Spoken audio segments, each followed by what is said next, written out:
Hello guys, and welcome back to this new video. Today guys, we are going to talk about Chopin. In reality, not really Chopin, but what happened to Chopin after he died. Alright, so I know somebody, and this guy was telling me that he went to Poland and then he went to the museum in Warsaw that is dedicated to Chopin. I was like, okay, so then what did you see? And then he sent me these pictures and explained to me that among the different things that he saw there was Chopin's hair. I look at the picture and I go like, okay, but that's weird, because after 100 years, after 200 years, right, of our cadavers, of the cadavers we have found, anthropologists and forensic anthropologists have found, I was like a little perplexed, because the hair looks exactly like the hair of a wig, perfect, basically intact. And I'm like, okay, but is that even possible that Chopin's hair is actually Chopin's hair? And so here's what I discovered. Let's find out what actually happened. Alright, first point is, when Chopin died of tuberculosis, allegedly, but we'll see later that there's actually some sort of proof that that was actually tuberculosis. And he died, and we are in October, end of October 1849. He knew, so everybody was there, including the sister Ludwika. That, in my mind, I just renamed the butcher. Okay, let me explain. Don't judge first. Know as much as I judged her.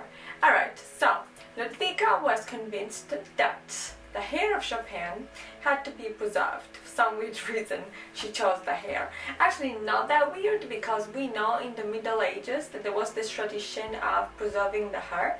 So perhaps this was a cultural thing. I actually have no clue on why she picked up the hair, but anyway, she did. So she cut the hair, and it is possible that the hair that we see in the museum is actually Chopin's hair. And why are we saying that? Because we have researched, and our research says that if the hair is buried alongside the body, the way it normally happens, the humidity of the underground, the humidity of the burial, right, will decompose the body, and so also the hair. It is humidity and insects that are the major factors in decomposing the body. Now, when the hair is cut, it is kept dry, at least a strand of hair is dried, kept dry, also cut and preserved in a place where there is no humidity, then hair can last basically an entire lifetime. Now, you guys know about mummies, probably better than and more than what I know. But mummies are embalmed, right? So I was wondering, right, is that possible that there is some sort of chemical substance that can preserve the hair? And in embalming the body, probably in ancient Egyptians would apply some sort of like lotion, some sort of like preservative to keep the hair and the whole body intact. But apparently that isn't necessary in the case of hair when it's kept in a certain place at a certain temperature, so that they can be preserved. There's a bigger strand of hair in Warsaw. There's also one that has been sold at an auction house, Sotheby's. And so for also something like 5,000 pounds, which is unbelievable. But Chopin deserved that, I guess. Anyway, so that is our understanding, that the hair, if cut, can be preserved for a very, very long time. And now we are like about 200 years after his death, and actually the hair is preserved.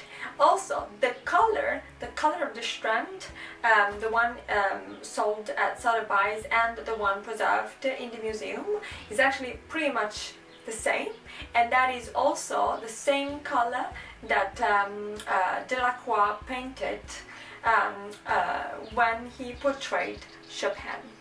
So, guys, first mystery solved. Apparently that's his hair. To my greatest disappointment. But alright, fine.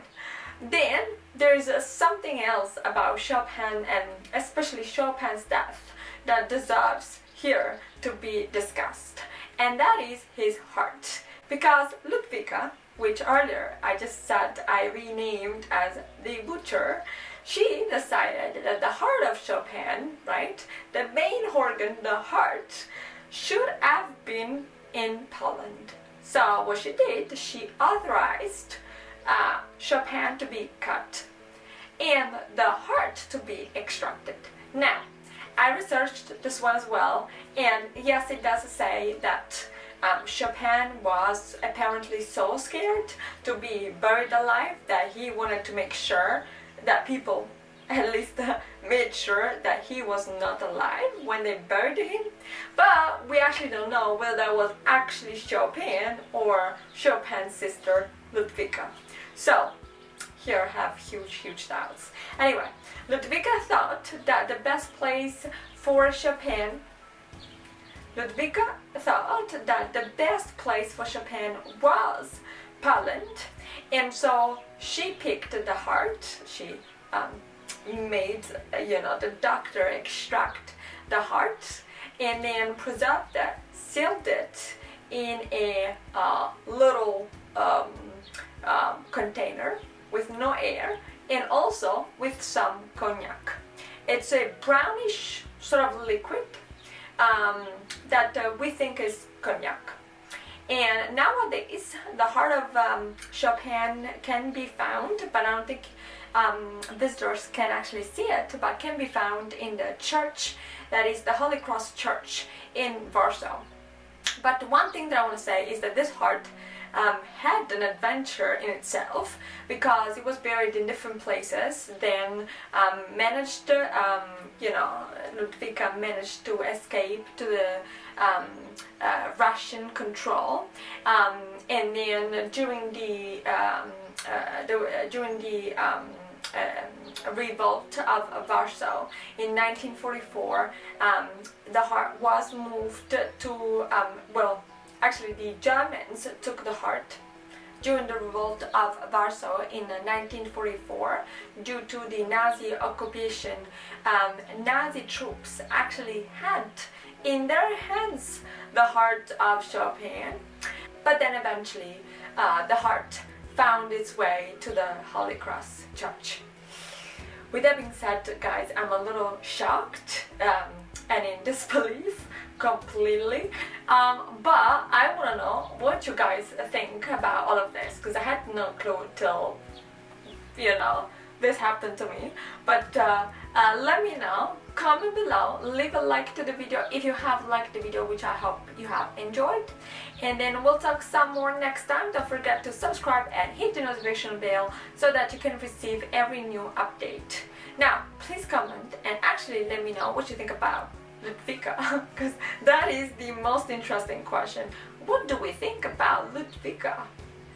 Guys, I'll talk to you some more next time. Bye!